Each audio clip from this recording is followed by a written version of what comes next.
Fala, filhotes, vocês estão vivos? No vídeo agora nós vamos falar um pouquinho sobre a Rússia, sobre a União Soviética, sobre Glasnost, sobre a desagregação nacional da Rússia, sobre o golpe de agosto, a CEI, as novas repúblicas, as lutas pela independência, a Federação Russa, a Comunidade dos Estados Independentes, a CEI, tendências contemporâneas, socialismo e social-democracia, conflitos, a CEI, e alguns exercícios de Enem sobre esse conteúdo. A Glasnost, ou transparência política desencadeada paralelamente ao anúncio da perestroika, é considerada essencial para mudar a mentalidade social, liquidar a burocracia e criar uma vontade política nacional de realizar as reformas. Abrange o fim da perseguição aos dissidentes políticos, marcada simbolicamente pelo retorno do exílio do físico Andrei Sakharov em 1986, e inclui campanhas contra a corrupção e a ineficiência administrativa realizadas com a intervenção ativa dos meios de comunicação e a crescente participação da população. Avança ainda na liberalização cultural, com a liberação de obras proibidas, a permissão para a publicação de uma nova safra de obras literárias críticas ao regime e a liberdade de imprensa, caracterizada pelo número crescente de jornais e programas de rádio e TV que abrem espaço às críticas. A descompressão política que permite a expressão do descontentamento numa escala inédita desde a Revolução de 1917, combinada com o impasse na condução das reformas econômicas, mergulha a União Soviética numa crise no final dos anos 80. A produção se desorganiza devido à ausência de uma estratégia definida de reestruturação econômica.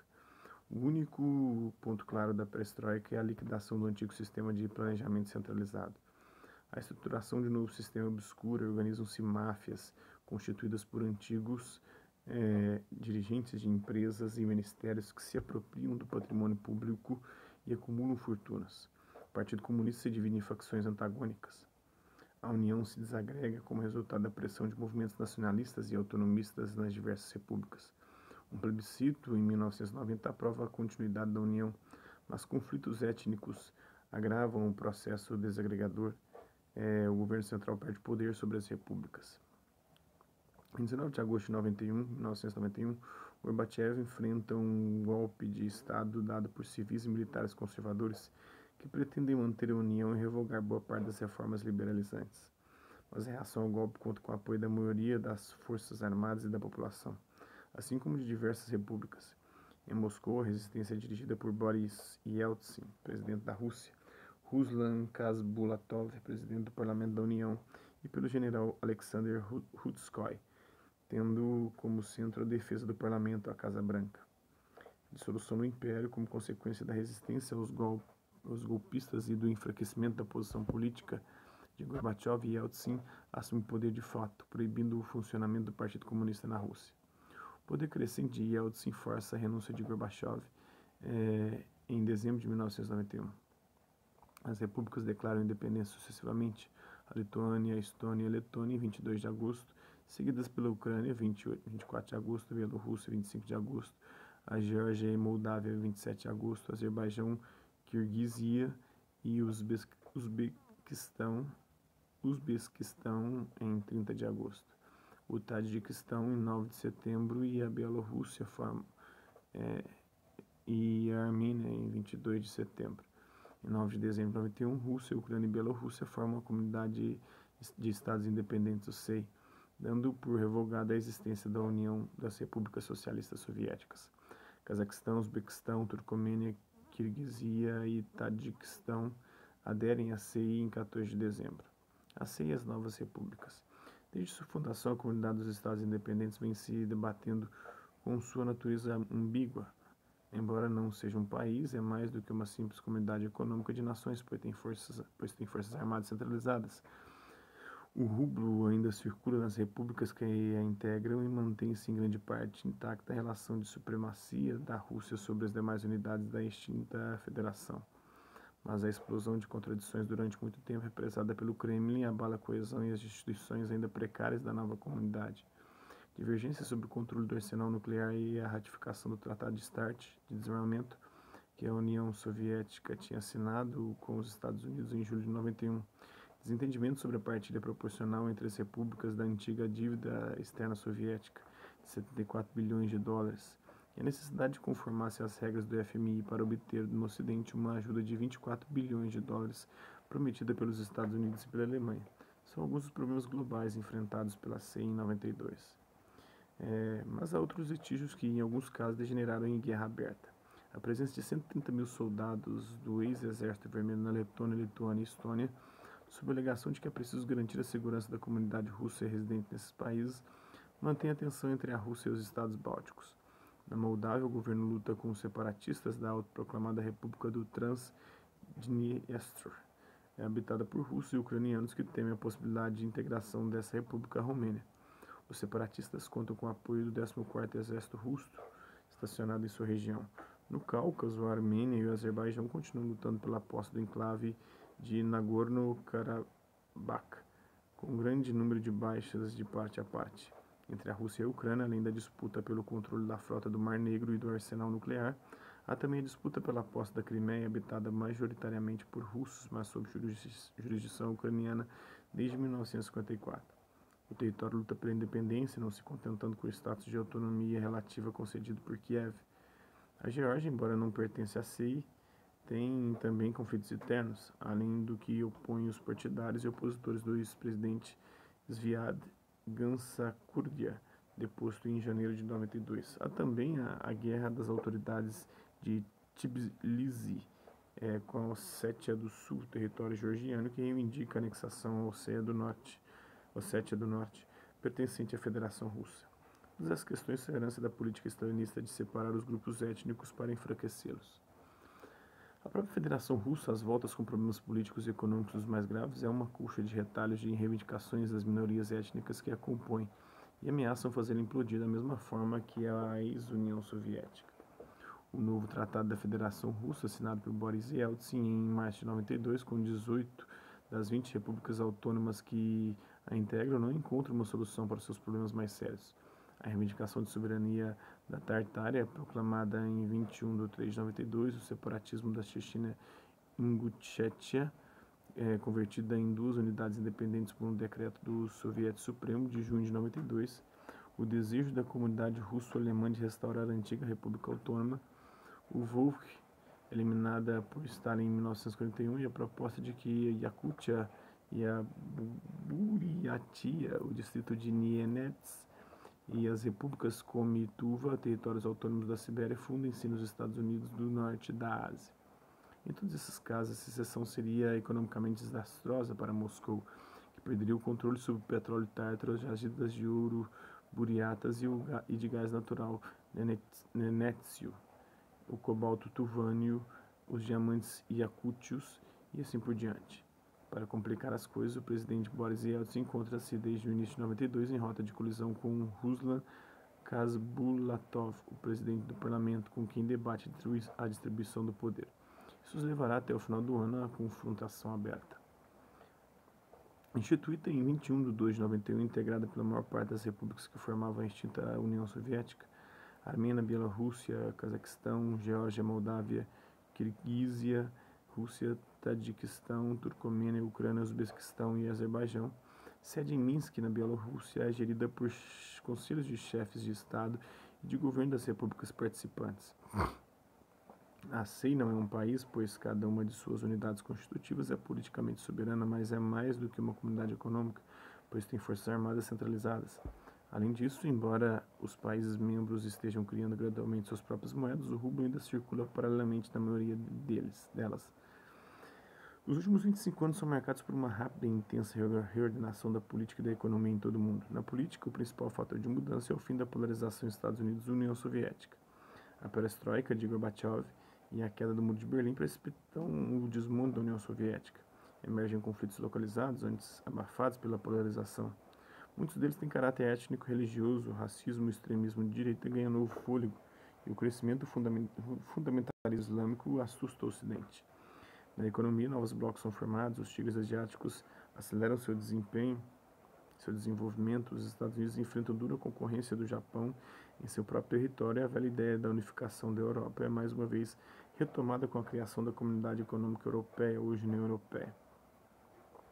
A desagregação da União Soviética e o fracasso das experiências socialistas do leste europeu Assim como as reformas de mercado na China disseminam a ideia de que a doutrina socialista está morta. A solução para alcançar a justiça econômica e social passa a ser a social-democracia, que desde a década de 50 administra o sistema capitalista em bem-sucedidas sociedades europeias. Ou o próprio liberalismo ou neoliberalismo, que pretende deixar o capitalismo funcionar sem qualquer amarra. Entretanto, a social-democracia e o neoliberalismo também entram em crise no início da década de 90, por sua incapacidade em dar solução aos problemas sociais postos pelos novos parâmetros da revolução tecnológica. Em 1994, persistem conflitos regionalizados na ex-União Soviética, ex-Iugoslávia, África, Índia e Sri Lanka. Na ex-União das Repúblicas Socialistas Soviéticas, os conflitos mais graves são a guerra entre a Armênia e o Azerbaijão, a luta na Moldávia entre as populações de etnia romena e russa, a luta dos rebeldes da Abcásia para separar a região da Geórgia e a guerra civil no Tajiquistão, que opõe, de um lado, uma aliança entre militares islâmicos e os partidários de uma democracia em modos ocidentais, e do outro, os antigos dirigentes comunistas apoiados pelo exército russo. Na ex-Iugoslávia, sérvios, croatas e muçulmanos travam uma guerra para definir da maneira mais favorável o mapa da inevitável partilha da Bósnia e entre os três grupos étnicos.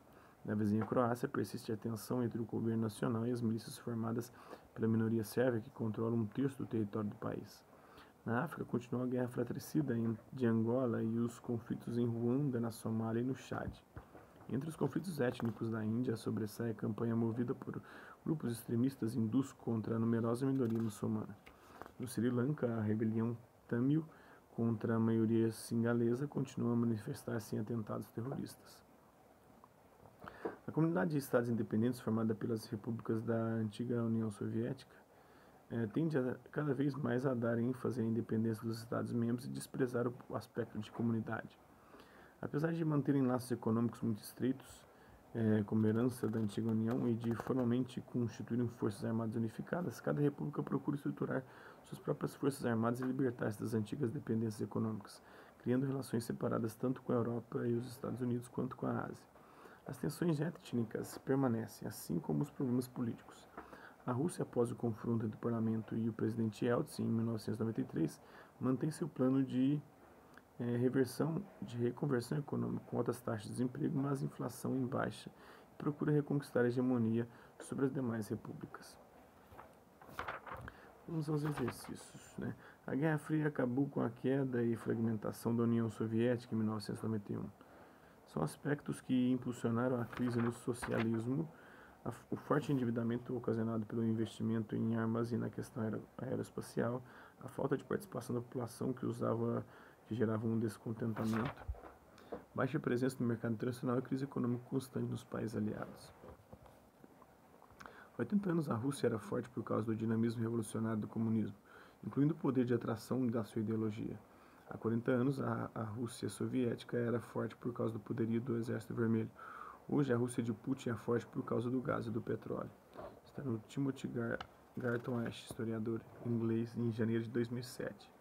Então, do texto depreende-se que a Rússia passou de força política à força militar desta força econômica.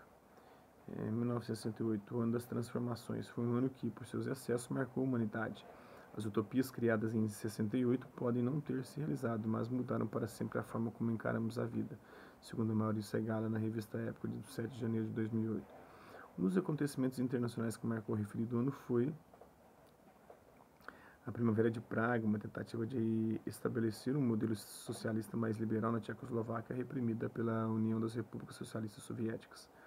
O surgimento de uma nova ordem mundial pós-Guerra Fria provocou o quê? A expansão do capitalismo no leste europeu e na Ásia. A nova ordem mundial, que é um problema aí para a direita, e vê nessa nova ordem mundial ameaça os valores conservadores ao cristianismo. Durante o mundo bipolar, a constituição de alianças militares representadas pela OTAN, que foi criada em 1949, e pelo Pacto de Varsóvia, criado em 1955, exprimiu a vigência das chamadas fronteiras ideológicas, separando capitalistas e socialistas do continente europeu. Com o fim da União das Repúblicas Socialistas Soviéticas e com o desmoronamento do Bloco do Leste, surgiu a necessidade de redefinir o papel da OTAN na nova ordem mundial. Sobre o novo papel representado pela OTAN após a Guerra Fria e suas relações com a Rússia, pode-se afirmar que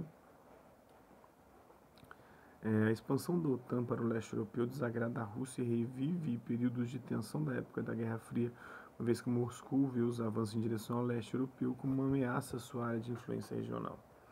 Na solenidade de abertura dos Jogos Olímpicos, os chineses não mostraram ao público alguns períodos de sua história. Um desses períodos pode ser observado em que situação, né? Tem uma imagem que faz referência ao movimento histórico no qual emergiu um governo que 6. Teve como tarefas iniciais derrotar os grandes proprietários de terra e combater o imperialismo na construção do Estado socialista. Assim, um bloco integrado pela Rússia e as antigas nações da União das Repúblicas Socialistas Soviéticas, a URSS. No entanto, 3 países da extinta URSS optaram por não integrar a CEI. Marca alternativa que indique essas 3 nações. Essas 3 nações são Letânia, Lituânia e Estônia. Analise as afirmativas sobre as características da CEI, marcas B para as verdadeiras e R para as falsas. Né? Portanto, as afirmativas corretas são número 8, letra A, todas as alternativas, né? Assim, é um bloco formado em consequência da desagregação da União das Repúblicas Socialistas Soviéticas, a URSS, visto que os novos países tinham vários laços econômicos e militares em comum. Os países bálticos, Estônia, Letônia e Lituânia, apesar de terem sido anexados à União Soviética em 1940, nunca fizeram parte da comunidade dos Estados Independentes, a CEI, após obter independência. Com a fragmentação da União Soviética, vários problemas persistiram nos novos países, além do surgimento de outros. Os principais são os conflitos étnicos e os movimentos separatistas. Em relação à vida econômica da antiga União Soviética, podemos afirmar que participavam do Comecon, Conselho para Assistência Econômica Mútua, órgãos coordenadores do desenvolvimento econômico em geral, juntamente com outras nações socialistas. Com aproximadamente 174 milhões de habitantes, a CEI possui população expressiva. No entanto, alguns países apresentam grande contingente populacional, enquanto outros são pouco habitados. Indica a alternativa que corresponde ao país mais populoso da CEI, número 10. D. É a Rússia, né? A ordem geopolítica bipolar que se desagregou quase que totalmente nos últimos anos cede lugar a uma nova ordem, multipolar. No mundo multipolar pós-Guerra Fria, o poder é medido pela capacidade econômica, disponibilidade de capitais, avanço tecnológico, qualificação da mão de obra, nível de produtividade e índice de competitividade. Outro importante aspecto é o aprofundamento da tendência de globalização, fortalecimento dos blocos econômicos supranacionais, segundo Ceni Moreno em 1998. Nesse contexto, os países mais poderosos do mundo hoje são, além dos Estados Unidos, a Alemanha e o Japão.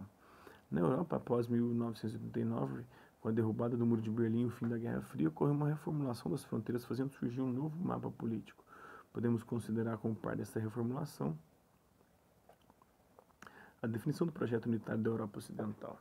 Em maio de 2004, a União Europeia incluiu países do leste, com os quais passou a totalizar 25 países membros e uma população de 450 milhões de habitantes.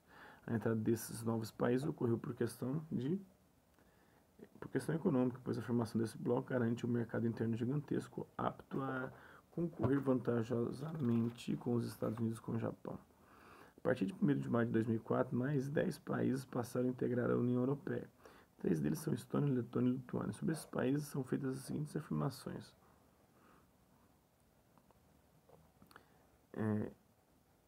São conhecidos como países bálticos, permaneceram durante pouco mais de 4 décadas como parte da União Soviética. Então é isso aí, espero que vocês tenham gostado do vídeo. Quem curtiu, dá um like, quem não curtiu, dá um dislike. Quem se interessar pelo conteúdo do canal, só se inscrever, ativar o sininho, aguardar os próximos vídeos e as próximas notificações. Deixe também seus comentários, dizendo o que você tem achado dos vídeos, sugestões de temas e assuntos para serem abordados em vídeos anteriores. É isso aí, hasta la vista, babies, até a próxima.